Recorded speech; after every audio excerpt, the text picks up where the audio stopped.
Welcome to Oracle's Trending Topics discussion. Today, we're exploring trends in talent management and the challenges and opportunities in the employee experience. I'm Doug Smith, Senior Vice President of Strategic Partnerships in the partner ecosystem at Oracle, and I'm really pleased to be joined today by three fantastic thought leaders on the topic. Joining me are Amy Wright from IBM, Joe Ross from Workforce Software, and my colleague, Chris Havrilla from the Human Capital Management Group here at Oracle. Welcome, everyone. To start, I'm going to ask you to get started with a little bit of an intro on yourself, and Amy, we'll start with you. Thank you. First of all, I'm thrilled to be here with you and with your great colleagues here, so thanks for having me. I'm Amy Wright. I lead our talent transformation business unit in IBM. So that's the group that does consulting and transformational work for clients in the people space. We also do technology work and implementations as well as BPO services. And I had the good fortune right before this role to be the CHRO of IBM Services Division. So I've had a great kind of combination of consulting to clients in this space and actually operating in the HR space. Joe? Yeah, Doug, it's Joe Ross. I'm the Chief Product Officer at Workforce Software. Been with the company for about 6.5 years. Workforce Software is the market leader in enterprise workforce management and the first with integrated employee experience. Really good to be here today. Thank you. Yeah, it's great to have you. And Chris? Great to be here, Doug. I'm excited to be with this whole panel. I am Chris Havrilla. I head up our product strategy for talent for Oracle Cloud HCM. That is about half internal and the other half is external, being an advocate and advisor to our clients as well. Super excited for this discussion today. Fantastic. Fantastic. Well, thanks again. We really appreciate the three of you taking time out of your very busy schedules. You know, the last several years has offered some incredible challenges when it comes to retaining talent. Some have called the period the Great Resignation most recently, but Amy, you've referred to it as the Great Reevaluation. You know, what are you seeing in terms of elements that are driving this reevaluation by employees? And Amy, we'll start with you. Thanks, Doug. So really interesting. The reason kind of we refer to it as the Great Reevaluation is because resignation assumes that people are going to leave their current employer. And while in a recent survey we did, actually, 23% of employees are either thinking about or already have left their current employer in 2022, but a whole lot more are thinking about different roles from an internal mobility perspective. So we are at this point in time in which organizations need to think about how to re-recruit all of their current employees. And the crux of that comes from this employee experience journey we've all been on for many, many years. A couple other kind of key tidbits to think about is the top 3 reasons in this particular survey that we've just completed that employees leave, that's the exit, not internal mobility, are 1, flexibility in hybrid working model, which I know we're going to kick around here in a little bit. Second is if the company they work for shares their same values. And then third, kind of the stability components that are salary, promotion, well-being, benefits, those are kind of must-haves. But it's flexibility, values, and then salary, benefits, and even manager support. Now, when you look at the reasons why people select a company to go to, it changes a little bit. And purposeful work, the ability to do work that means something, actually shoots up a couple of points on the list. So that thought about reevaluating where you are has changed pretty dramatically over the last couple of years to flexibility, absolutely a must, values an absolute must. But now purposeful work has come into being really, really important for employees all over. Joe, any thoughts on that? Yeah, I mean, it's from our perspective, you know, and speaking to many of our customers, large global customers, it appears to be a cultural shift that has occurred over the last several years, where you have, you know, for the first time, 5 generations in the workforce. You have the majority of that workforce, global workforce now, you know, technology natives, certainly in the sort of the younger spectrum of the workforce. And, you know, their expectations of their employers have changed dramatically. And we are seeing that those organizations who are still living in a command and control culture, and have not yet shifted to more of an employee-centric, employee-first culture, where they are striving to ensure that employees are heard, that they're feeling valued, that they are actually participating in meaningful work, and they really feel that, is what's driving, the Great Resignation or the Great Contemplation, depending on how you're going to refer to it. So I see it as a cultural shift, and technology certainly has a major role to play in that, because being immersed in technology in our personal lives, it's really kicking down the doors of the work environment, and the expectations for the type of technology in the workplace has shifted along with that cultural shift. Chris, what are you saying? I wish I could disagree with anything, something that they said, but I can add to it, which I think really speaks to the world we're in now, right? It isn't a one size fits all. I think if you look historically at engagement, right, and the old annual engagement surveys, I think in both roles I've been seeing where I spend an enormous amount of time talking to workers. I talk to HR departments, I talk to leaders, and, there are some really interesting trends that haven't gone away, but they've maybe shifted around or maybe look a little bit different, especially in people's reactions, the actions they're taking, the decisions they're making, given that, right? Maybe what they would have dealt with 5 years ago, 10 years ago is completely different. Maybe you have new workers in the workforce, right? Going to what Joe raised as the 5 different generations in the workforce. There was an interesting little twist though when the pandemic happened, and I think when you look at where technology has taken us and data, and you certainly we had already been seeing this kind of rise of the individual, right, already in the trends pre-pandemic, and empowered.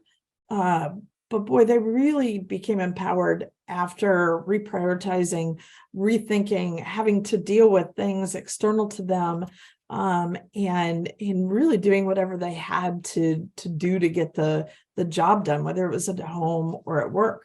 But there were 3 things that were always, I think, key, right? And I think communication and trust with their organizations was huge, right? Most people did not trust that they were being told everything, right?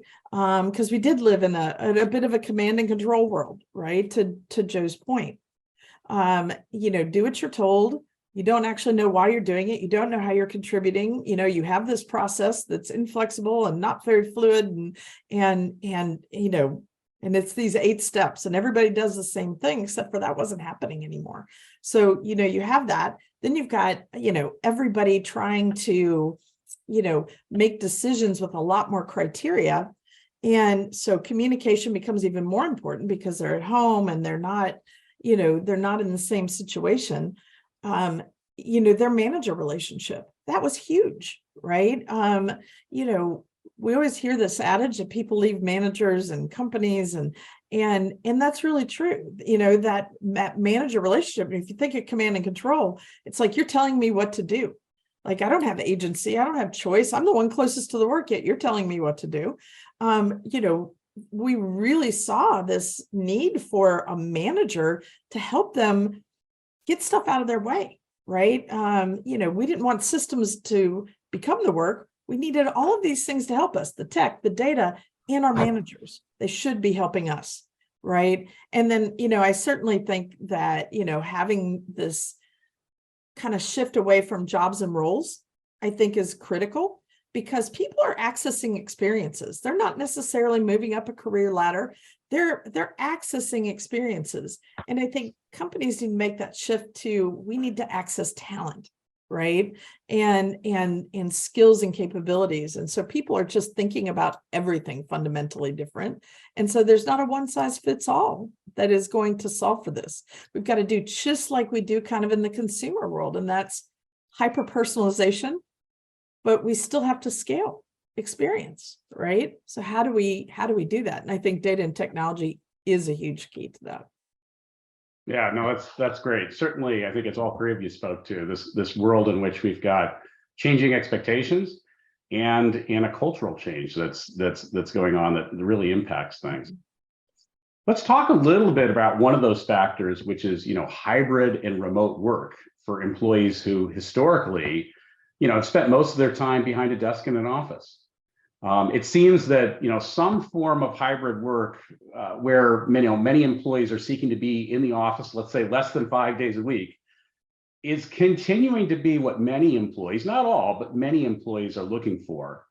And some employers are certainly asking employees to come back full time. Others seem to think that hybrid or even a full remote situation is the new normal. As you look forward, where do you think we're headed, and what factors will play a role? And Joe, I'd be really interested in your thoughts. Start us off.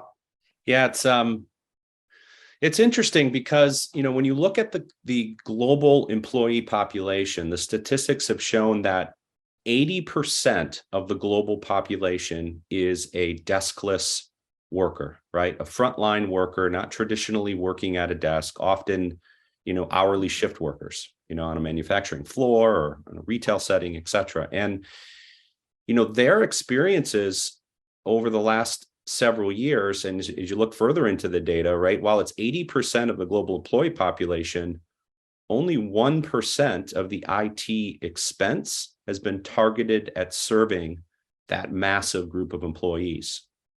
And those employees have dramatically different needs, right? They're don't have, from simple needs around communication and collaboration and general engagement, right? They don't have the corkboard to go to in the break room to see the latest information about what's happening at the company. And so, as we've gone through the pandemic and, the 20% of the workforce who was getting all of the investment in IT were forced to move remote. And while sitting at your office desk at home isn't exactly the same as a deskless worker who's out in the field.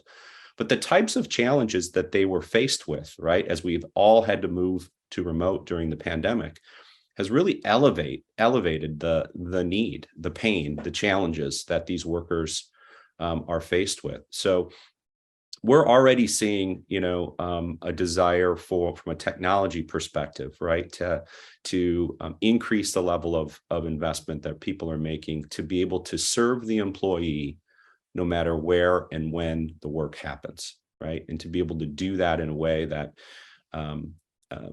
doesn't have the negative side effects of being remote and not being as well engaged. So it's been really fascinating to see how the pandemic has accelerated, many of these things and surfaced maybe some challenges that had already been there for a long time, but just hadn't gotten enough focus. Amy, are you seeing any best practices when it comes to these remote and hybrid working situations?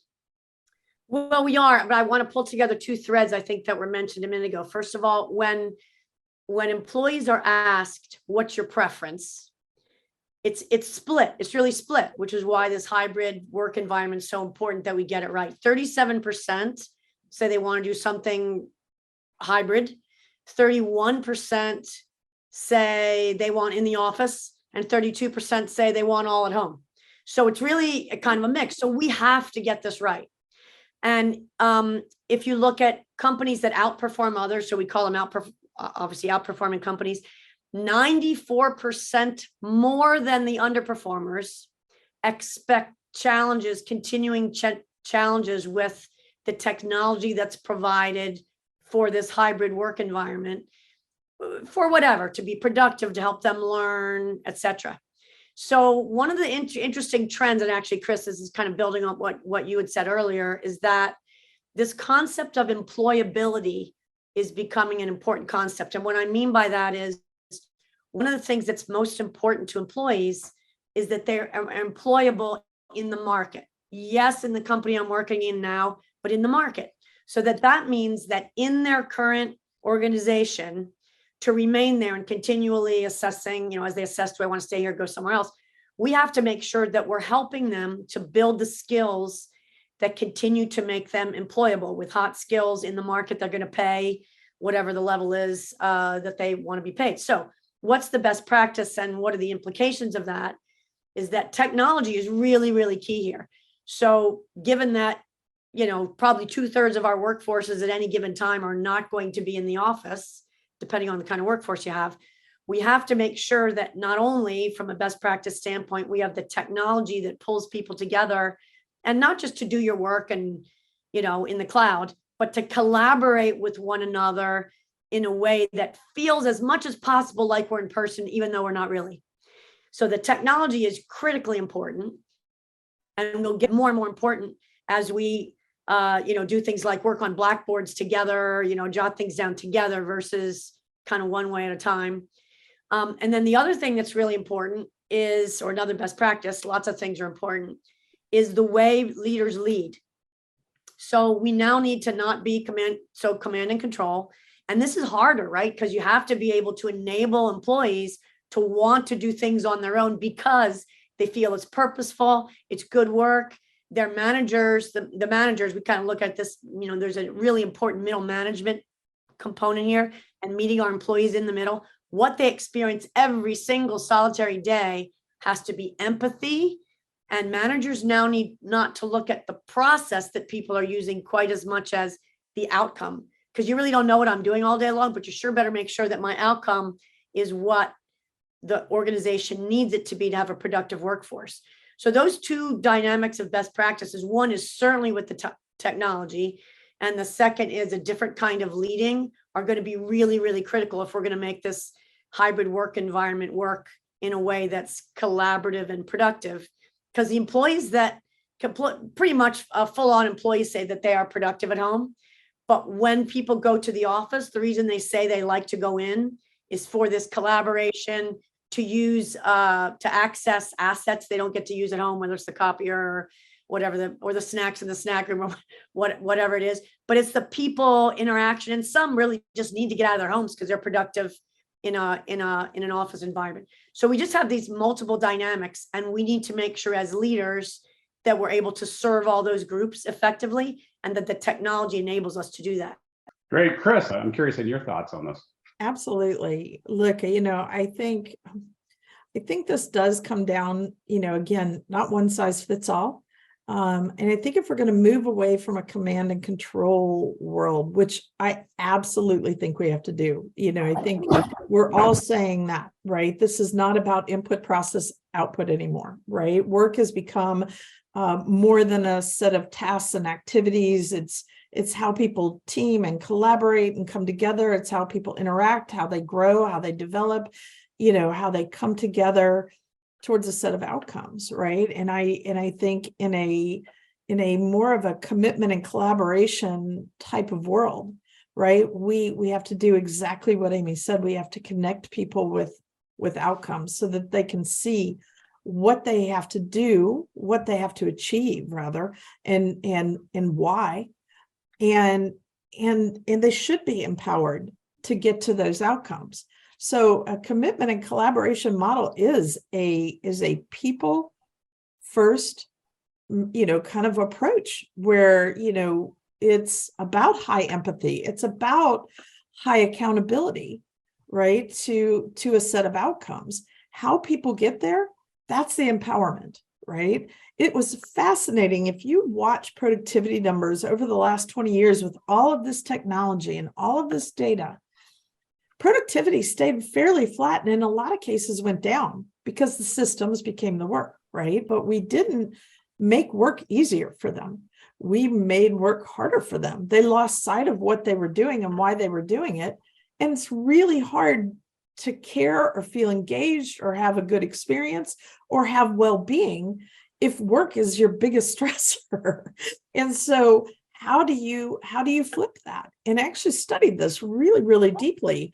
And, how do you flip the management model, right? If managers are kind of the biggest variance in somebody's experience, if communication is another huge portion of how engaged they are in their experience, maybe we should be doing a lot better job of helping people understand what they're doing, what they need to accomplish, and why, and getting out of their way. Because what we saw right after the pandemic is productivity soared. but you can make all these assumptions because people are at home, but maybe it's just that they had to figure out how to get the job done, and they had the power to do the how themselves, and that's agency. So if it's not input, process, output anymore, and it's really more of flow and outcomes, that flow is the ability to make decisions and take action. So how do we make the technology and the data serve an empowered worker who are often scared? Even managers are often scared to take action, to make decisions. With all the insights in the world, we still saw the same bell curve. People do gut feel when they have very little information. When they have too much, same gut feel, right? So again, how do we kind of build that muscle set? And I do think you can personalize at scale, right? If you are focused on somebody's development, right, to that experience, how are we creating value? How are we giving them insights and value so that they can create value? People first management, which is that, again, that high empathy, high accountability model, and worker-centric technology, right? And so that it's helping them do their work and achieve their outcomes, not being the work and achieving their outcomes. And I think then this notion of whether it's hybrid or remote or all in, all out, if you give people agency, they'll do what they need when they need it, right? And so trying to figure out the one size fits all, people have outcomes. If they need to get in and collaborate or use the copy machine or, have better snacks, whatever it is, right? They're gonna make it happen, and they will do what they need to do. And I believe that because I do believe people are wired to perform at the end of the day. Nobody wants to do a bad job, but if they're real clear on what they need to do and why they need to do it, they'll get it done. They did. We saw it.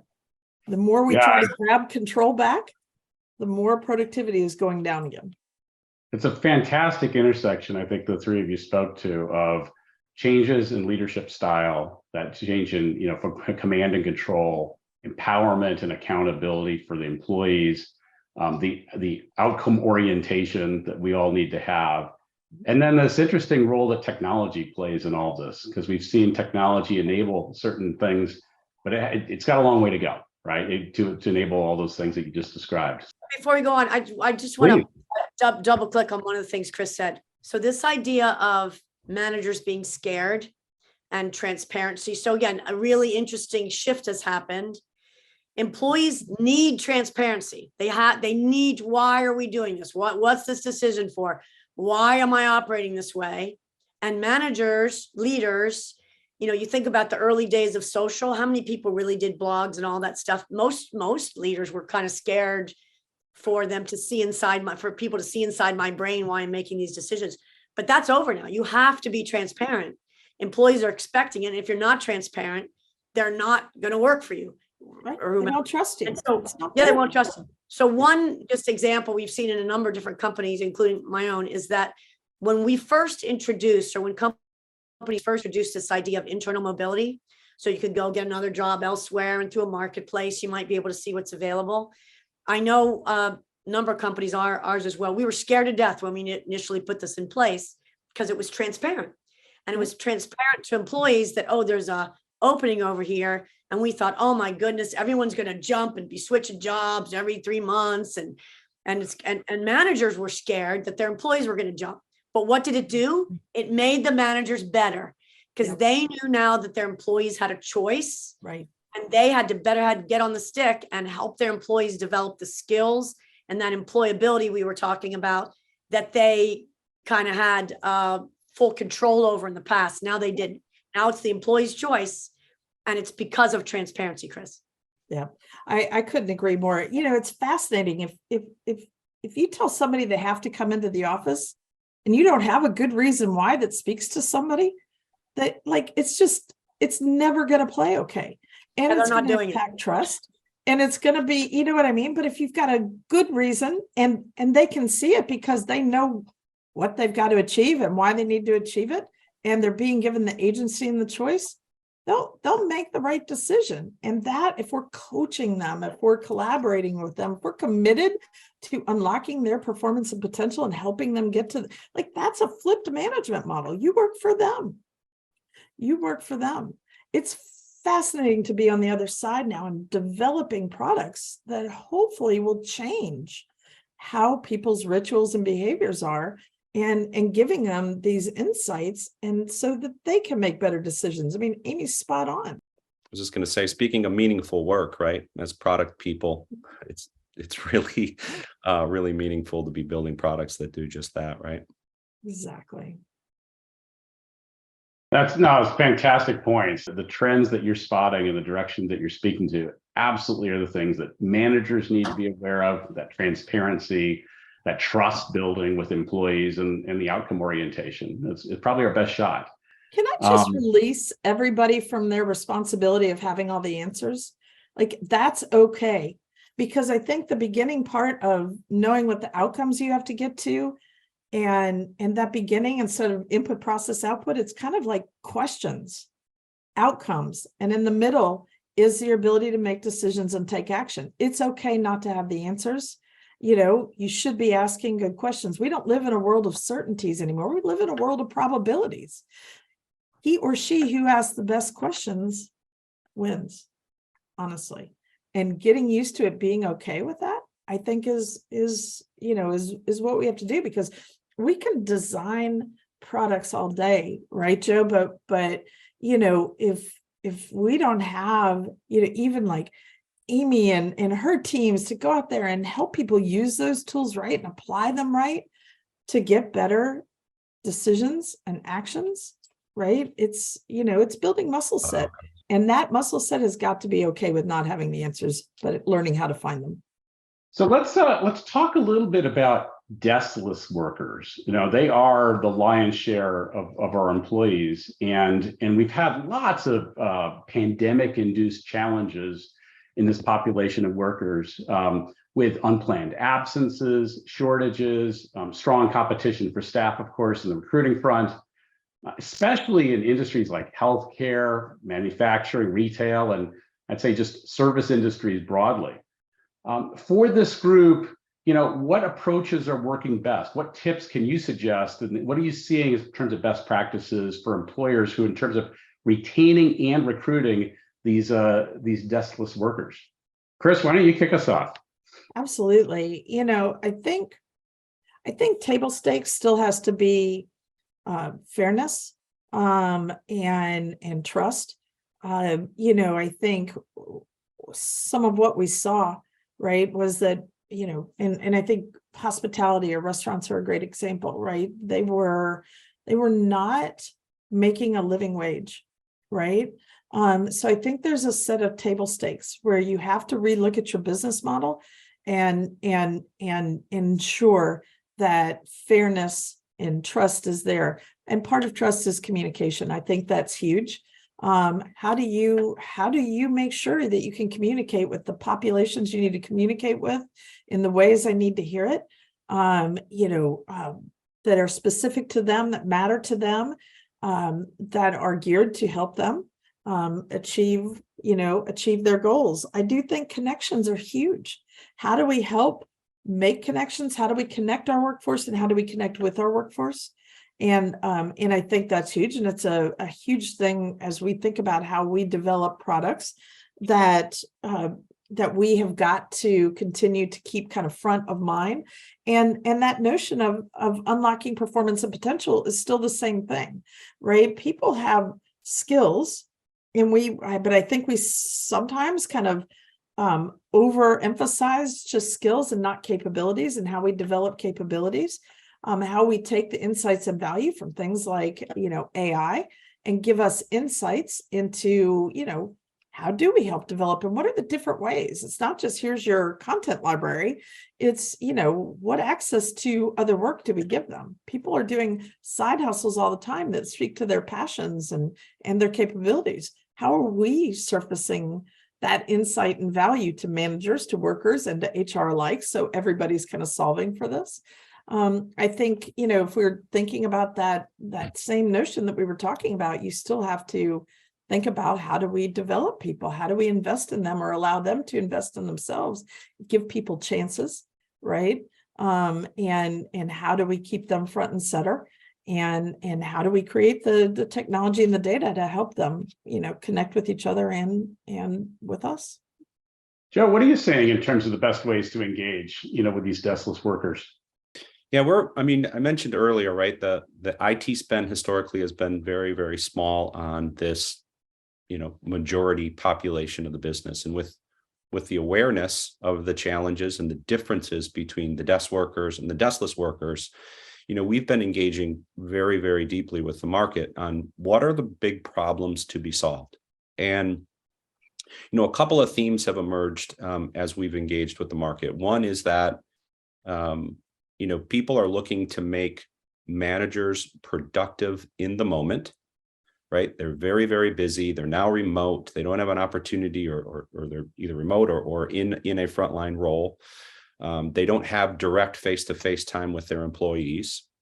And in order to clear their busy day, they need technology and automation to help them understand what are the things that are urgent for them to take action on in order to not only improve the operations of the business and avoid disruption, but to also better engage with employees. So I mentioned two themes. The first is that making managers productive in the moment. The other theme that we're seeing is about engaging employees in the moments that matter most. And, employees go through their, through their career journey, right? And there's a lot that happens between the time you're recruited, onboarded, and start to the time you retire. And there are millions of opportunities for companies, managers, and companies in general to engage in those, micro moments throughout every single workday. And those are the opportunities, and those are the opportunities to engage in the moments that matter most. And so, when we think about the deskless workforce and we talk to our customers, it's that. It's like, how do we use technology to allow our managers to be more productive, whether they're remote or in an office, but predominantly frontline? And how do we use data and automation in order to empower those managers to engage with those employees in the moments that matter most? So it's sort of twofold, right? Make the managers more productive, and they're going to be happier at work. The business is going to be more successful if they can achieve the operational goals. But absolutely blend that in with this idea of an employee-first culture and use the data to engage those employees to get the outcomes you're seeking. And technology is everything to do with that. Amy, your thoughts on it? I know this is a really important aspect of your work. I'm dying to jump in on this one. I love what both of you said. So be productive in the moment. I love what you just said, Joe, on that. So a couple things. One is, for an in-office worker, we've all moved to self-serve. Everybody's moving to self-service, virtual agents, great, terrific. If you're a deskless worker, so think about how we've shifted. It used to be that for security reasons, we wouldn't let anybody have any software on their mobile devices. Now everybody's got something on their mobile devices. So clearly applications need to be mobile. They need to be self-service. And they need that this will require an ecosystem of partnerships, workforce software, Oracle, many, many others, all integrated together in a way that serves our managers and our employees so that they have a wonderful experience and don't have to, hop between. Second thing is enabling the managers to be proactive with their actions in acting on these moments that matter most. So I'll give you an example. So she was feeling very uncomfortable. She knew she was being underpaid. So she went to her manager a couple of weeks ago and said, hey, I've taken on all this additional responsibility. Could you look at my pay? And in fact, a couple of weeks later, they came back and gave her a whopper pay increase and a promotion. Now, you would think that was phenomenal, right? Absolutely fantastic. But what kind of feelings did that engage and stir up in her? What stirred up in her is, oh my gosh, They were using me. I pressure. was paid below market. They should have promoted me a long time ago and they didn't. So there is, Joe, exactly what you said, a moment that should have mattered, but because the manager wasn't proactive about it, it actually had an opposite impact. Now, it might have stopped her for leaving for the interim, but it's going to have a feeling in there that's going to be hard to address. So we use things now like AI to help managers with who are likely people to leave. So predictive attrition. Amy might be, we might predict she's going to leave because we look at thousands of people who had some characteristics like her in the past and tee it up for the manager and say, hey, Amy hasn't, gotten certification in a while, or her manager's changed 5 times, or she's been traveling a lot, or the combination of all these things, or her team has low employee engagement. Any of these things, based upon the past history that we know of others with similar characteristics, could be raising a flag for Amy that she's likely to attrit.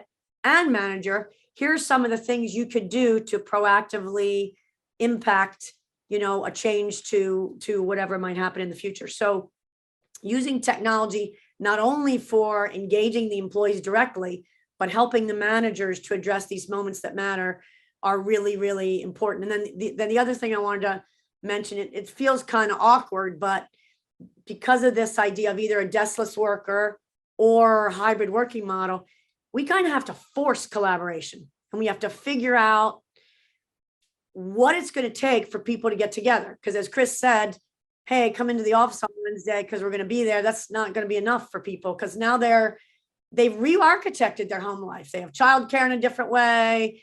They take care of their pets all day long. It's a different model they have. So for them to change that, I now got to go change my home model to go to the office to do something that someone thinks is going to make me more productive. I got to believe it.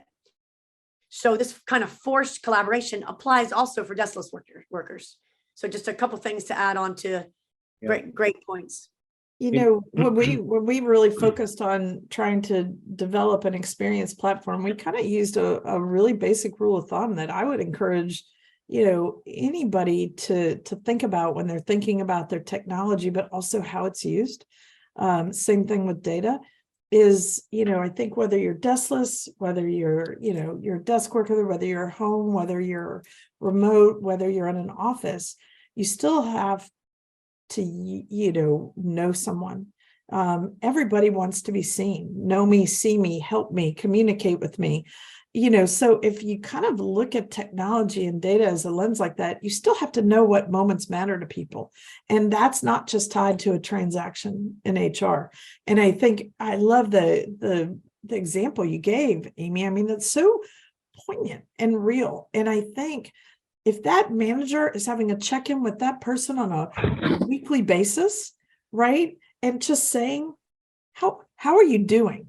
Right? Like these things can come out, what matters to somebody, what's in their way, that could be an enormous different things, and while we want the data and the insights, we don't want them when it's too late. Right. Yep.